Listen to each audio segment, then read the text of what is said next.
Hello, ang topic natin ngayon is for statics of rigid bodies, which is about vector dot product. So, meron na akong previous video tutorial about vector notation. So, kung hindi nyo pa yung napapanood, ililink ko na lang sa description.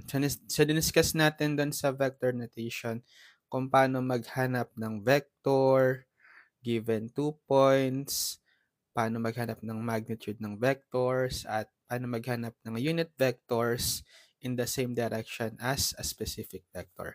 So ngayon dako tayo sa vector algebra, which is multiplication of vectors. Simulan natin sa dot product. Then later on, next is yung cross product naman. So ano ba yung vector dot product? So given two vectors, A equal to axi hat plus ayj hat plus azk hat, and vector b equals bxi hat plus byj hat plus bzk hat. Diba ito yung representation natin ng vectors? Yung na-discuss ko dun sa vector notation. Mga unit vectors itong ijk hat. Okay? Tapos yung ax, ay, az, yung components nila in the ijk or the xyz direction. Okay. So, their dot product, A dot P, is given by, so yung dot product symbol is simply the dot. So, kapag dinot product mo yung A at B,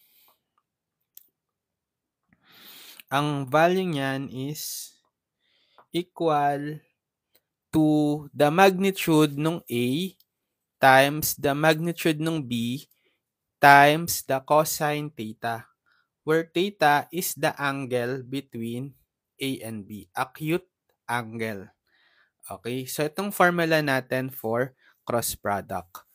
A dot B is equal to AB cosine theta. Ngayon, pwede nating i-consider yung scalar projection of a vector onto another vector, or yung tinatawag nating component. Scalar component nung isang vector sa another vector. So, consider the scalar component of vector A in the same direction as vector B. So, ito yung vector A, tapos ito si vector B. Yung angle between them is the theta. So, kung gusto kong i-project yung component netong vector A dito sa vector B, pwede akong mag-draw dito ng perpendicular. Okay, tapos etong portion na to is yung component ng vector A dito sa vector B, 'di ba? Same direction as vector B, which is by using trigonometry. So we can have cosine theta is equal to what? Adjacent over hypotenuse. So magiging adjacent dito sa theta is the x. Let's say x. Etong side na to. Over hypotenuse is A. So therefore, cosine theta is equal to x over A, or pag sinolve nyo si x, cross multiply si A cosine theta. Okay, kaya itong value ng x na to, yung length na to, is A cosine theta. So yan yung scalar component nung vector A sa vector B. Scalar, take note, scalar. By the way, kanina, hindi ko nabanggit, kapag dot product, scalar yon. Magnitude lang. Scalar lang yung value, hindi siya vector, walang direction. So, likewise here, kapag sinabi nating scalar component, magnitude lang siya. Yung A cosine theta, scalar projection of vector A onto B. Yan. So, paano natin madiderive yung pinaka-value nitong cosine theta in terms of the dot product?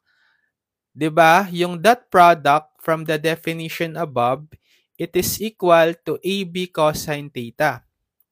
Or since ang after tayo is makuha yung value ng A cosine theta, so i-divide ko to both sides by B. Divide both sides by B.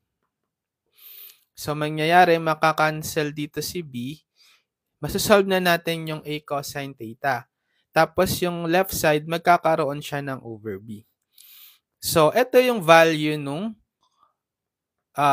scalar component nung vector A onto vector B. Or pwede nyo gawin, pwede siyang A dot B over magnitude of B.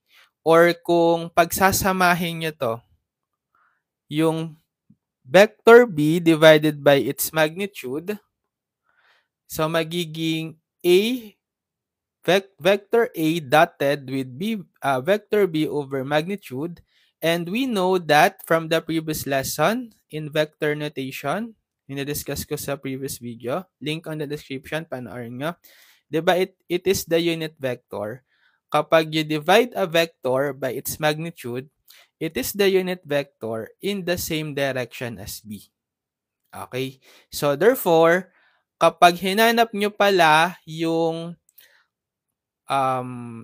scalar component ng vector A onto vector B, you just need to have the dot product of that vector A to the unit vector in the same direction as B. Okay? So, the component of a vector in any direction is the dot product of the vector with the unit vector in the desired direction. So, kaya ito yung derived formula natin. So, kung meron kang hinahanapan ng component ng vector, let's say nga, itong vector A, gusto mong makuha yung component niya dito sa vector B, same direction as vector B. Ang gagawin mo lang, idadat mo yung vector A sa unit vector in the same direction as B. Or kahit saang vector pa yan. Ganun lang yung general formula. So likewise, kung yung scalar component naman ng vector B, hahanapin natin in the same direction as A. So bale, gagamitin lang natin yung formula.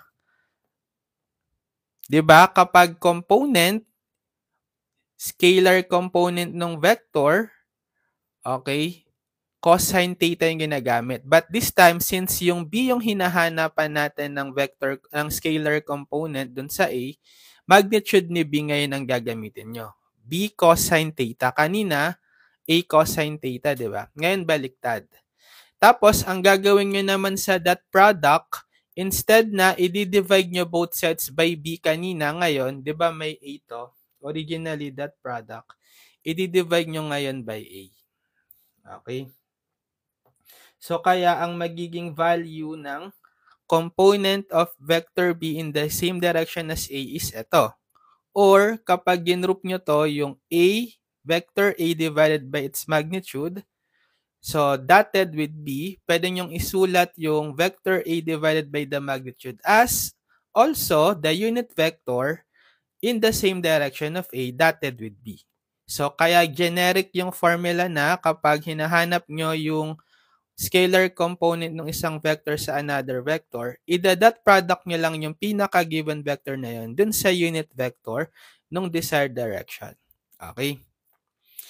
Okay, ngayon, getting the dot products of unit vectors, I, J, K. So, alam natin, di ba, yung unit vectors sa I ay sa x-axis is yung I hat.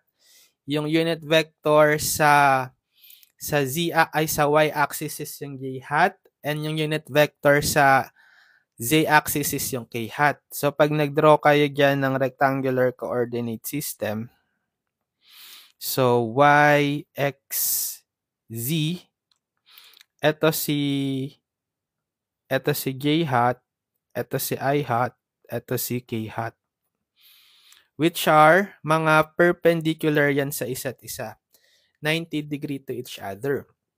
So, kapag dinot product mo yung I sa sarili niya, or yung j sa sarili niya or yung k sa sarili niya, lahat yon is 1.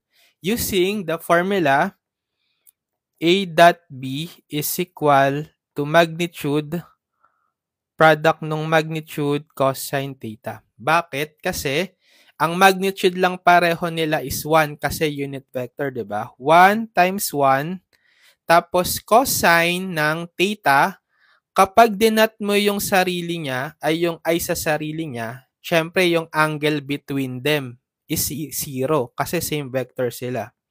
'Di ba? So cosine 0 is 1. So, 1 times 1 times 1, 1. Kaya 1 yung sagot. Pag dinat mo yung isang unit vector sa sarili niya, 1.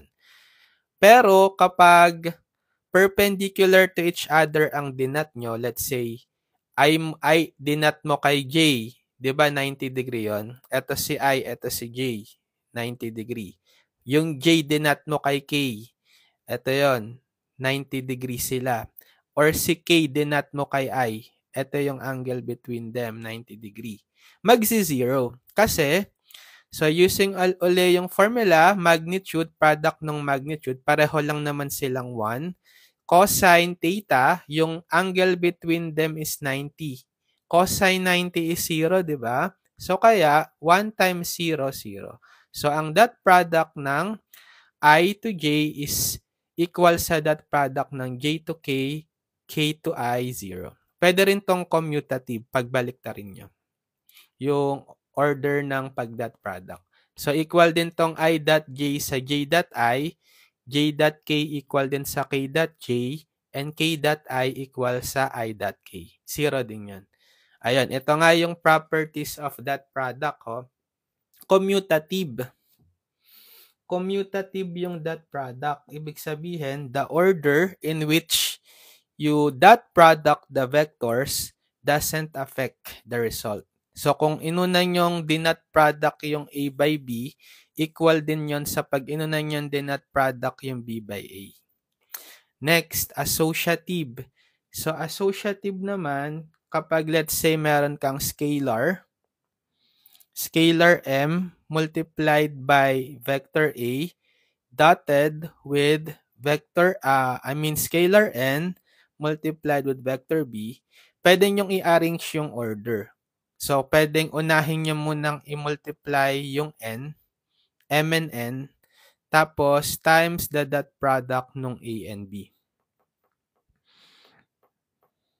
Okay? And then, also, distributive.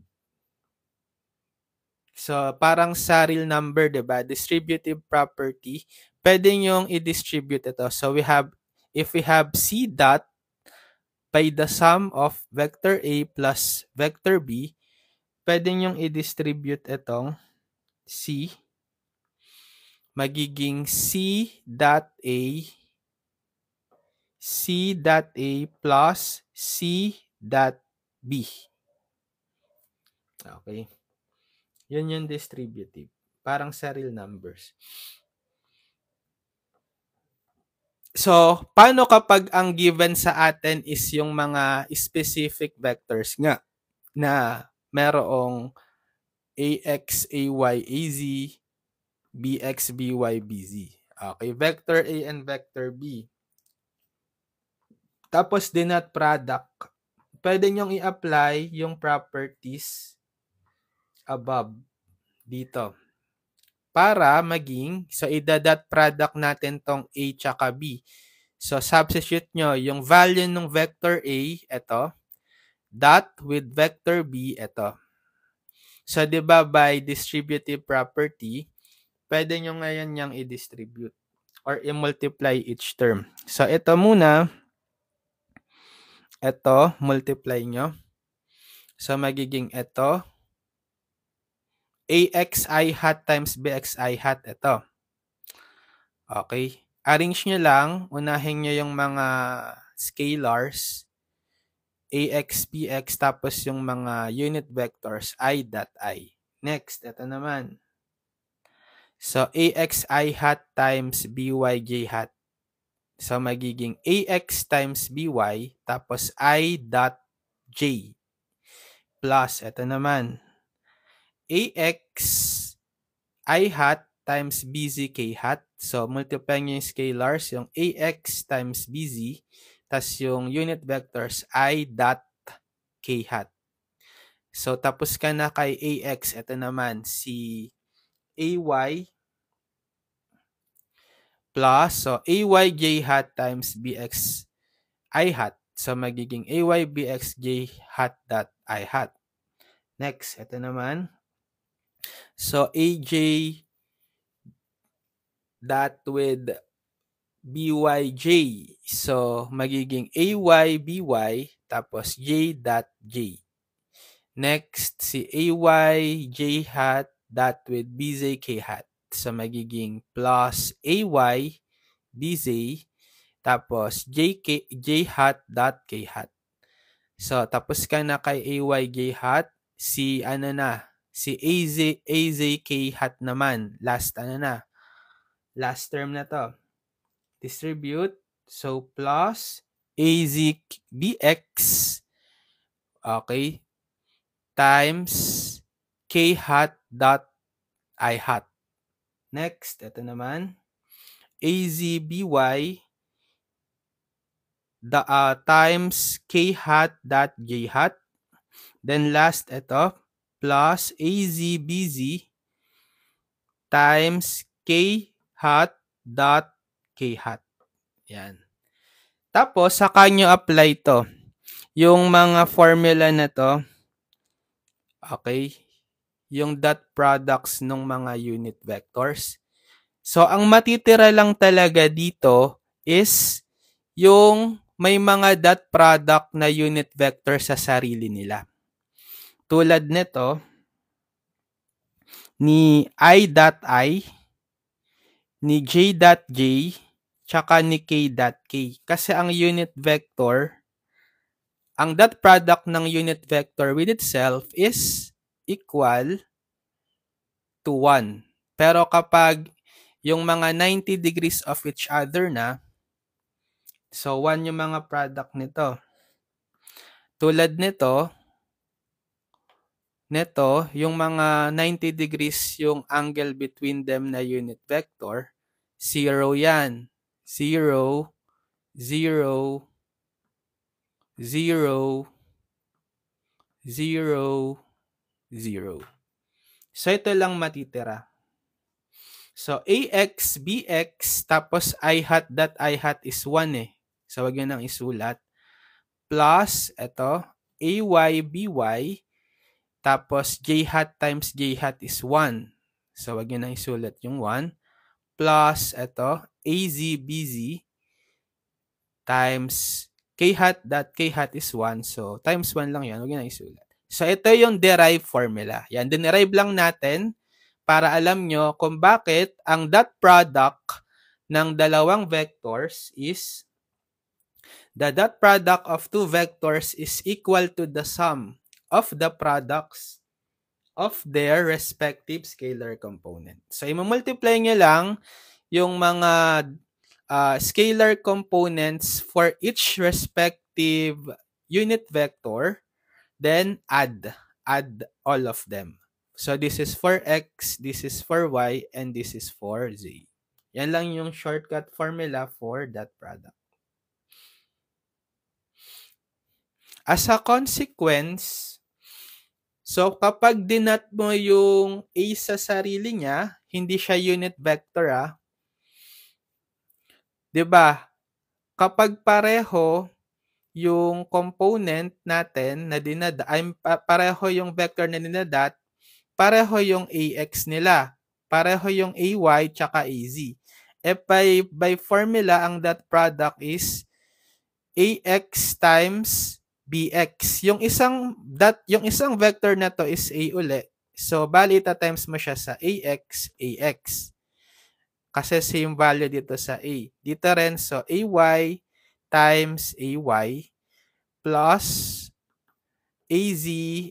So, kaya magiging AX squared plus AY squared plus AZ squared. And then, alam natin na, di ba, by Pythagorean, ang magnitude ng vector A is what? ax square plus plus ay square plus az square. Magnitude. Or kapag walang arrow, kahit hindi yung naka-bold na A, capital A, okay na rin yung notation for magnitude. So, square nyo lang to both sides. Magiging A square is ax square plus ay square plus az square. So, kaya, equivalent yung ax square plus ay square plus az square to a square equal to a dot a. Okay? Now, if a dot b is equal to 0 and neither of the two vectors hindi equal to 0, non-zero vectors si a and b, mako-conclude natin na perpendicular sila. Kasi nga, 'di ba pag perpendicular vectors, ang angle between them is 90. So, angle between them, theta is 90. Kaya, cosine 90 is 0. Kaya magsi-0 yung dot product. By definition, yung formula natin na a dot b is ab cosine theta. So, yung cosine na to is 0. Kaya nag-0 yung dot product. Kaya perpendicular sila. Kasi 90 degree yung angle between them. Okay, so I think ito yung mga concepts natin for the dot product. So tandaan nyo to yung mga concepts. Yan yung mga formula. So para ma-illustrate kung paano gamitin yung formula sa dot product, mag-solve tayo ng problems. So sample problem, given the vectors A, I hat plus 2j hat minus 3k hat and vector b equal to 5i hat minus j hat plus 7k hat. Find, so A muna, A dot B. Sige, for A dot B,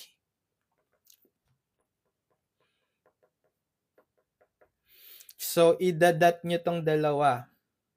Ito, si A, vector A dot with vector B.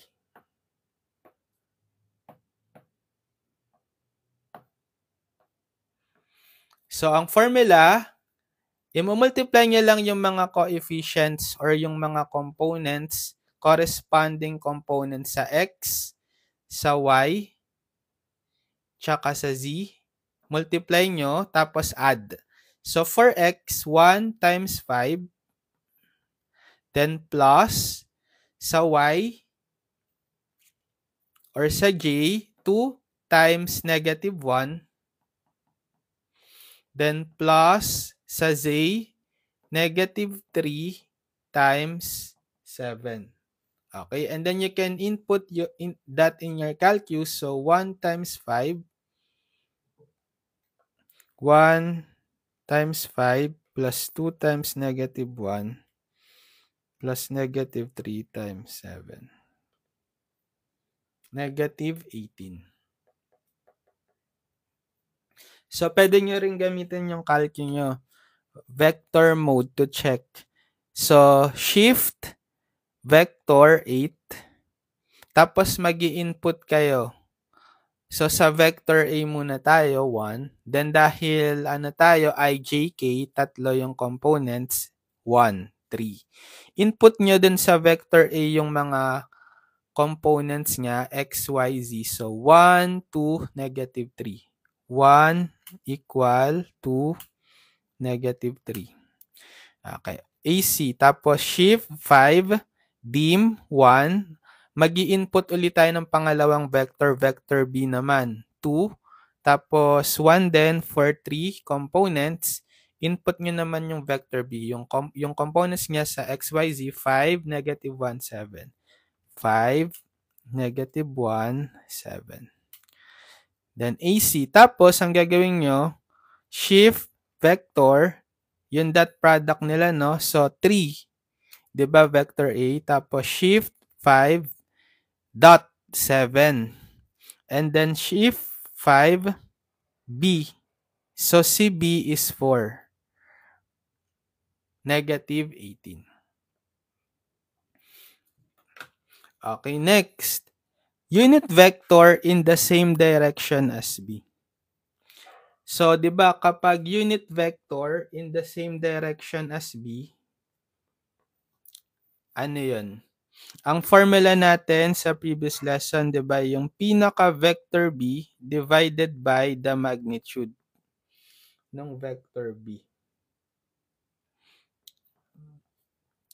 So, yung vector B natin is eto. Given na siya. Di-divide natin by the magnitude. Ang magnitude is yung by Pythagorean sum of the squares ng components.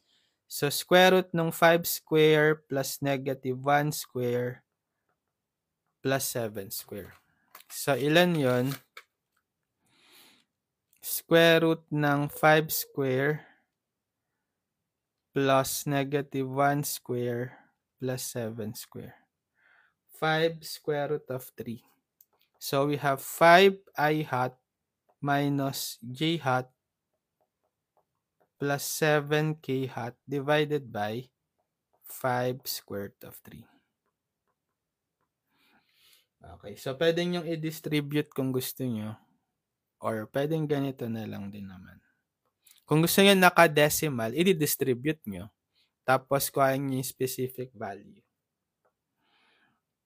So pag i-distribute nyo, 5 over 5 square root of 3i hat minus 1 over 5 square root of 3j hat plus 7 over 5 square root of 3k hat. Yan. Tapos kuhain nyo yung decimal values niyan. Input nyo na yan sa Calcu. Pwede nyo ring i-check sa Calcu yan. Ang gagawin nyo, di ba, meron tayong nakastore na B. So, ang gagawin nyo, shift 5, 4, kasi vector B, divide nyo by the magnitude ng B. Gamitin nyo yung abs. Shift, abs, vector, B.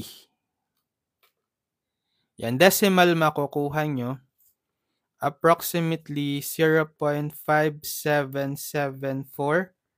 I hat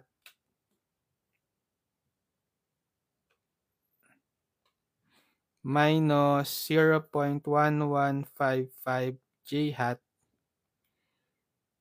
plus 0.8083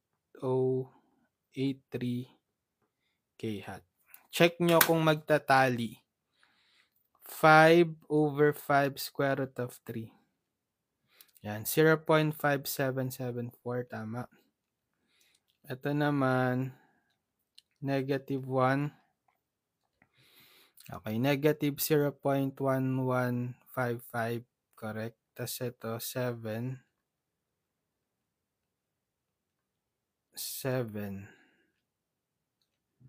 0.8083. Correct.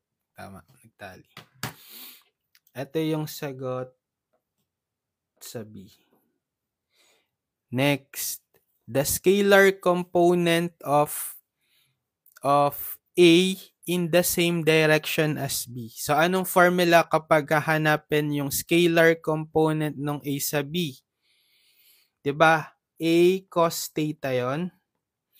Yung scalar component ng A onto B, yung theta is the angle between them. Equal yon sa dot product ng dalawa over the magnitude ng B. Or A dot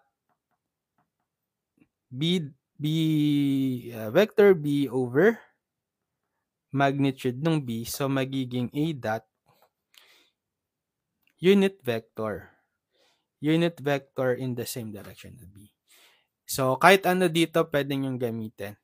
Kasi may value na tayo neto nung A dot B. 'Di ba? May value na tayo na negative 18.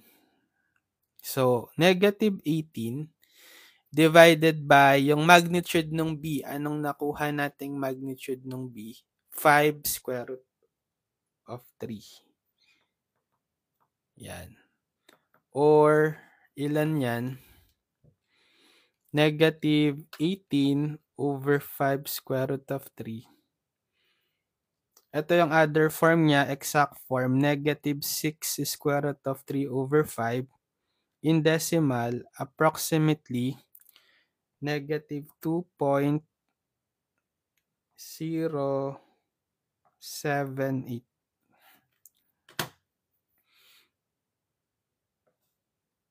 Yan.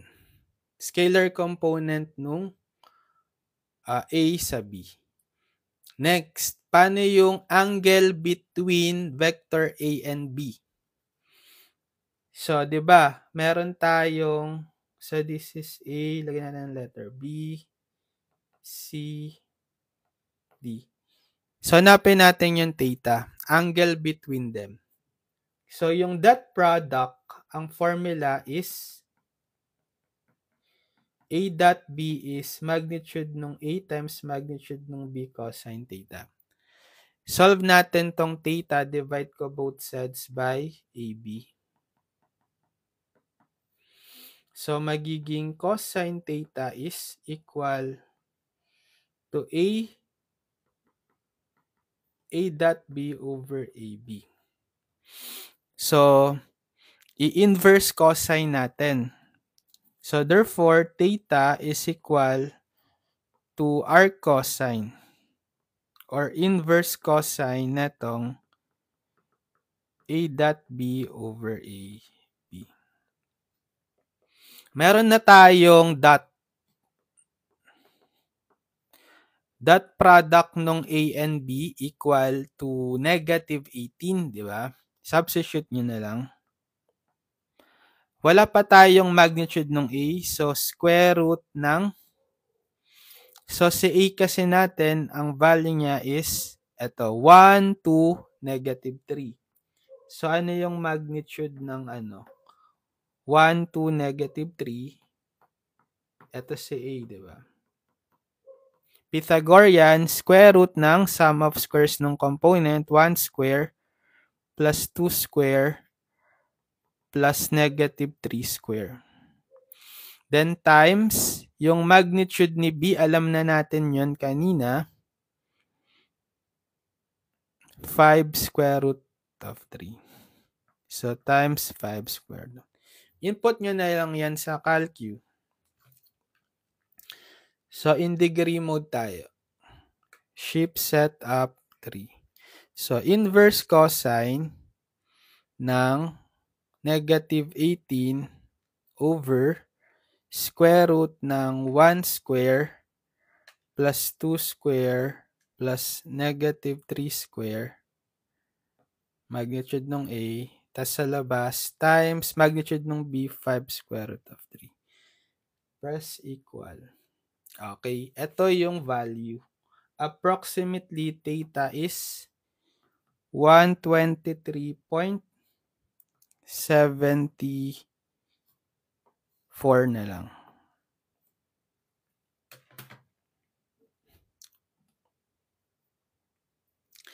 Tapos yung D, yung E na tayo, the scalar component of B in the same direction as A. So paano naman pag baliktad, kanina ang hinahanap sa C yung scalar component nung A onto B. Sa E, scalar component nung B onto A. So baliktad naman yung formula gagawin nyo. B cosine theta, ito yon yung component ng B sa A, equal to A dot B divided by magnitude nung A. Or, kapag pinagsama nyo ito, magiging A, vector A over magnitude nung A dot with B, pwede itong maging unit vector in the same direction as A. So, N sub A unit vector in the same direction as A, that would be. So, meron na kasi tayong value dito. Dito na lang gamitin natin. May dot product na tayo nung A and B, di ba, negative 18, divided by yung magnitude nung A, ito yon. Anong nakuha nating magnitude nung ito yun, di ba? Square root ng 1 square plus 2 square plus negative 3 square. Square root of 14. Ito yung magnitude ni A. So, over square root of 14. Or ilan yan? Negative 18 over square root ng 14. So, other form is negative 9 square root of 14 over 7, or approximately in decimal is negative 4.81. Negative 4.81 yung value.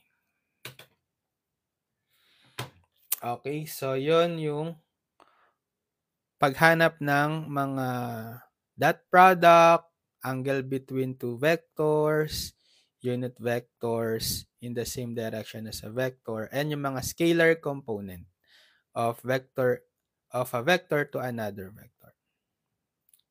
Gets? Okay, sige, next.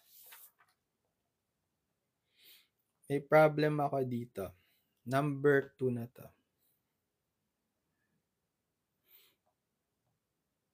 So, in the tripod shown below, forces F and P act as shown along the legs DC and DB. So, si F nasa DC, si P nasa DB. In terms of its force multiplier, determine the component of F along the direction of P and also the angle between F and P. So, dito sa given natin, hahanapin daw natin, ito si force F along DC, tapos si force P along DB. Hahanapin daw natin yung component nitong force F along force P, tsaka yung angle between them. So, pero bago magawa yon, kailangan natin yung mga vectors. Okay, in terms pala daw dapat sa force multiplier. So, pag wala kayong given points dito sa illustration, isulat nyo muna. Kasi may mga dimensions or length naman tayo. So, apply nyo ngayon dito yung natutunan natin sa vector notation, yung naturo ko sa previous lesson. And panoorin nyo na lang nakaling sa description. So, identify natin yung mga coordinates. So, si D, anong coordinate ni D? So, meron siyang x na 5. So, coordinate is x, y, z. Meron siyang coordinate na positive 5. Tapos, yung kanyang y, di ba nandito? 10 units, positive 10. Tapos, yung kanyang z, wala siyang z kasi along lang siya sa xy plane. So, 0. Next, si A. So, si A nasa x-axis lang siya. So, wala siyang y and z coordinate, 0. So, yung kanyang x coordinate, 5 units ito, tapos another 5 units, 5 plus 5, 10. Tas dahil nasa x-axis lang siya, positive x-axis, 0 yung kanyang yung y and z coordinates. So, 10, 0, 0. Next, si B naman. So, si B nasa z-axis lang. Oh. Ito yung positive z, nasa negative z na siya. Ito yung origin. So, wala siyang x and y, 0. 0 yung kanyang x and y coordinate. So, 0, 0. And then, yung kanyang z coordinate, nasa negative 3. 3 units yung nakalagay. 3 feet. Negative 3. Tapos, si C. So, si C naman, wala siyang x-coordinate. Nasaan na lang siya? Nasa YZ plane. 'Di ba? So, 0 yung x, tapos yung kanyang y is, eto, 2 feet. So, 2. And then yung kanyang z, 4 units sa positive z-axis. 4. So, ang kailangan natin is makuha yung force F tsaka force P. So, 'di ba, yung force F is equal to the magnitude ng F, okay, dotted or times the unit vector in the same direction as F. Yung formula natin dun sa vector notation. Tapos yung vector P is yung magnitude ng P times the unit vector in the same direction as P. Yung mga dito, yung mga F tsaka P dito is magnitude. Kasi hindi naka-bold or wala silang arrow. 'Di ba? So, mga magnitude yan, scalar. So, paano mahanap yung unit vector in the same direction as F? 'Di ba? Magaan na tayo. Gagamit tayo nung formula for finding vectors. Position vector. Bale, NF is yung pinaka-vector F divided by the magnitude. Or, sige, yung position vector to eh. So, let's say, vector, vector, kasi pag ganito yung arrow, DC. Vector DC divided by the magnitude. DC. Yan. So, meron tayong initial point natin dito si D, destination point natin si C. So, ito si X2, Y2, Z2, ito si X1, Y1, Z1. So, ang formula is subtract nyo yung X2 minus X1 times the J hat. So, 0 minus 5 times the I hat. Ano sabi ko, J hat ba? I hat pala. Plus Y2 minus Y1. So, 2 minus 10 times the J hat plus Z2 minus Z1. So, 4 minus 0 times K hat. Tapos, yung magnitude niyan is the square root nung sum of the squares nitong components. So, 0 minus 5 negative 5 square plus 2 minus 10 negative 8 square then plus 4 minus 0 4 square. So, ilan yung denominator? Square root ng negative 5 square plus negative 8 square plus 4 square. Square root ng 105. So, magiging over square root ng 105. Tapos, ito ay negative 5 I hat. 2 minus 10, negative 8 J hat. Plus 4 minus 0, 4 K hat. Ito yung NF. So, therefore, yung pinaka-force F is F times NF, which is ito.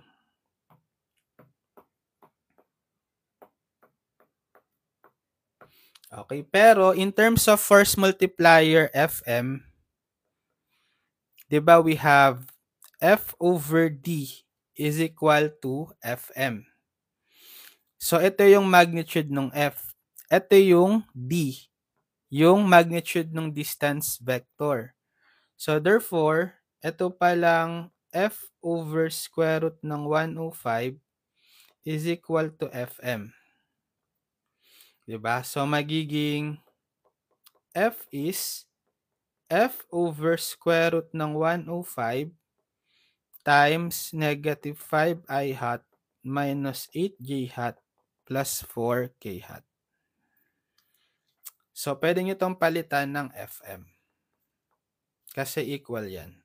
So, balikan yung mga previous videos ko kung nakakalimutan nyo na to, nakalink sa description.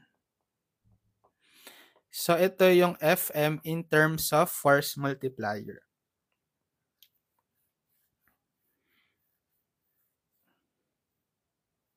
Paano naman si P? So, kay P naman tayo. Kailangan kasi natin yung dalawa, di ba? Yung vector P. So, for force P, magnitude times unit vector in the same direction of P. So, yung unit vector in the same direction as P naman is, along kasi siya sa dB, si P. So, kanya yung position vector, dB. So, dB divided by the magnitude dB. Unit vector. So, yung second point, destination point si B. So, ito si X2, Y2, Z2. Tas X1 uli ito. X1, Y1, Z1, si D. So, magiging X2 minus X1. X2 minus X1, 0 minus 5. 0 minus 5i hat plus y2 minus y1, 0 minus 10. 0 minus 10 j hat plus z negative 3. z2 minus z1, negative 3 minus 0 k hat. Negative 3 minus 0 k hat. Tapos, over yung magnitude nitong dB is yung sum of the squares nito. So, 0 minus 5, negative 5 square, plus 0 minus 10, negative 10 square, plus negative 3 minus 0, negative 3 square. So, ano yung value ng denominator? Square root ng negative 5 square plus negative 10 square plus negative 3 square. Square root of 134. So, over square root ng 134. Tas ito, sa numerator, negative 5i hat minus 10j hat minus 3k hat. So, ito yung NP. Unit vector in the same direction as P. Therefore, yung P natin is equal to magnitude ng P times itong unit vector. Yan. Pero in terms of force multiplier P sub M, diba, that's magnitude ng P over magnitude ng distance vector. Ito yon. Ito na yon. Diba? So, P sub M is P over the square root of 134. Therefore, P is P over square root of 134 times negative 5i hat minus 10j hat minus 3k hat. So, pwede nyo na siyang palitan ng PM kasi equal siya dito. PM times negative 5i hat minus 10j hat minus 3k hat. So, sige, meron na tayong mga vectors. Vectors F tsaka saan si F? Ito. In terms of the force multiplier, F tsaka P. Ang pinakahinahanap sa problem is yung component Okay? Component nitong F sa P. Anong formula nun kapag component ng F sa P? 'Di ba F cosine theta? Okay, F cosine theta is equal to yung dot product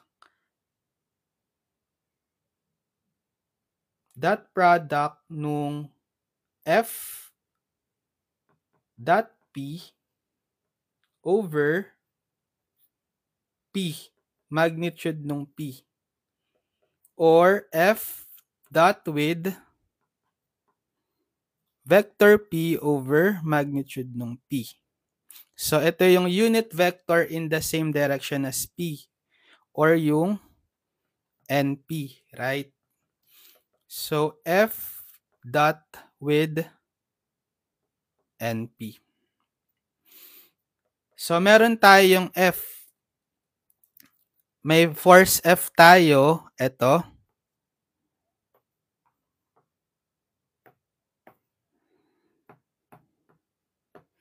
Idadot nyo. Nakuha na natin yung unit vector in the same direction as NP. Is unit vector in the same direction as P, yun yung NP. Saan yun? Ito. Ito, di ba?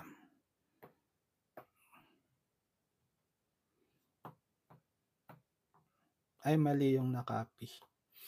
Ito, yung NP.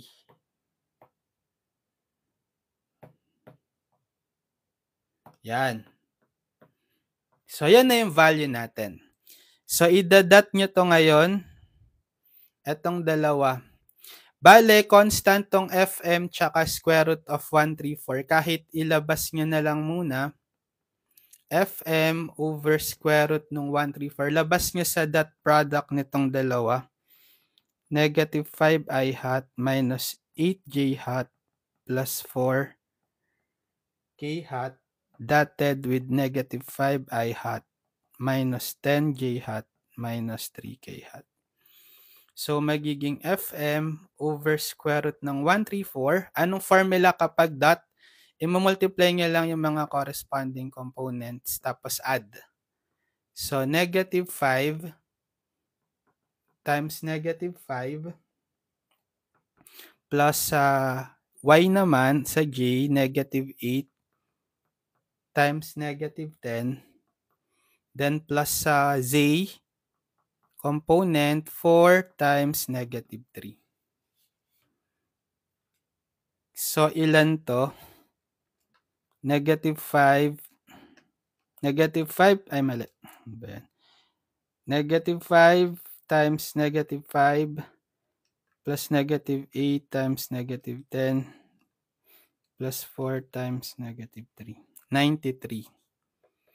So, 93 FM over square root of 134. So, in terms of force multiplier, ito yung value. Yung F cosine theta.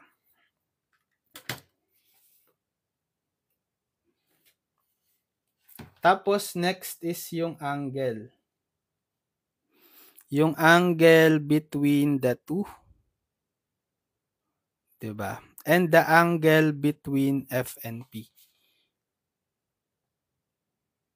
So, di ba meron na tayong formula na F cosine theta is equal to F dotted with NP. Yung ginamit natin dito. So, paano natin makukuha yung cos yung theta? So, pwede siyang F cosine theta is equal to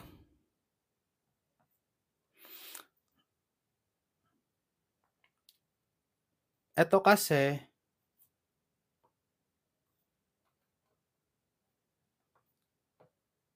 pwede nyong i-divide by the magnitude ng F.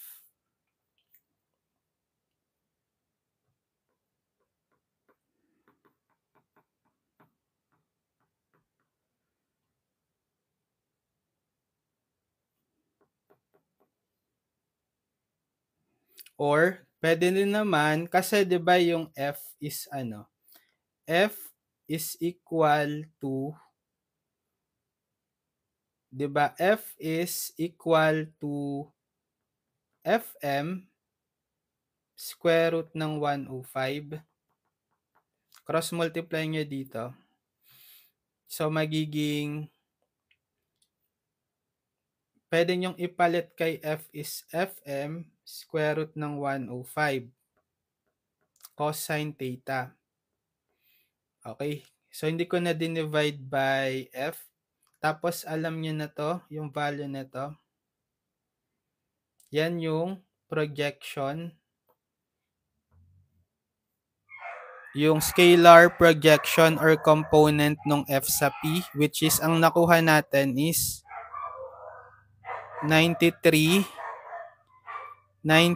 Fm over square root of 134. Yan.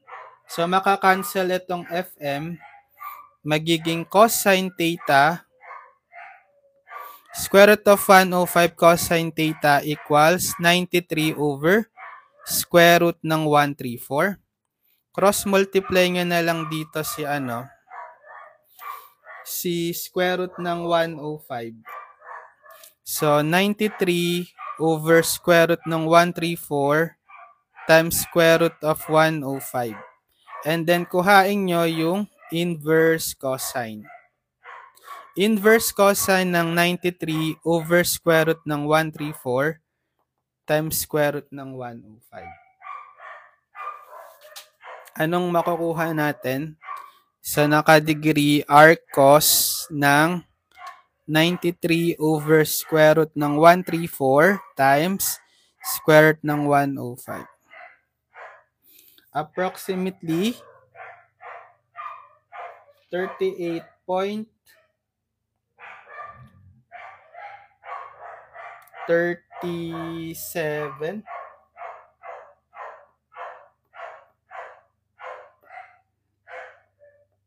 degree. So, yan yung angle between the two.